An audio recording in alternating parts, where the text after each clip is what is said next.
Welcome to Equal Time with Martha Burke. Memorial Day is for honoring our fallen soldiers from all wars. But the origin is not what you were taught in school. Official history says the first national commemoration of Memorial Day was held in Arlington National Cemetery May 30th, 1868, where both Union and Confederate soldiers from the Civil War are buried. Several towns and cities across America claim to have observed their own earlier versions of the day in 1866, when the first Decoration Day took place, so named because decorating graves was and still is a central activity. But the real origin is not as straightforward as it seems, and the originators not who you think they were, and most people have never heard of it.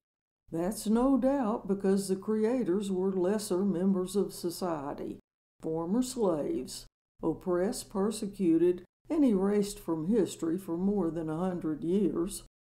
Here's the story, according to archives unearthed in 1996 by David Blight, a professor of American history at Yale. When Charleston, South Carolina fell to the Union in 1865, Confederate troops hastily hightailed it away.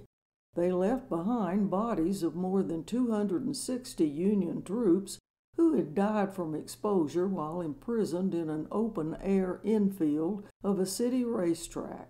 The bodies had been dumped in a mass grave behind the grandstands. The emancipated slaves also remained behind. One of the first things they did was to give the bodies of the fallen Union prisoners a proper burial. They exhumed the bodies and reinterred them in a new cemetery with a whitewashed fence inscribed with the words "Martyrs of the Racecourse."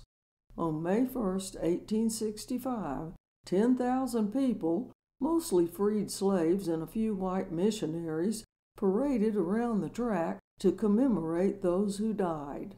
3,000 black schoolchildren carried flowers and sang John Brown's Body. Black Union regiments performed double-time marches, and black ministers recited Bible verses. So, as you honor the war dead on Memorial Day, take a moment to also honor those who created the remembrance, the former slaves of Charleston, who marched to commemorate those who died in captivity, even though trying to keep them from tasting freedom. Thanks for listening to Equal Time. I'm Martha Burke.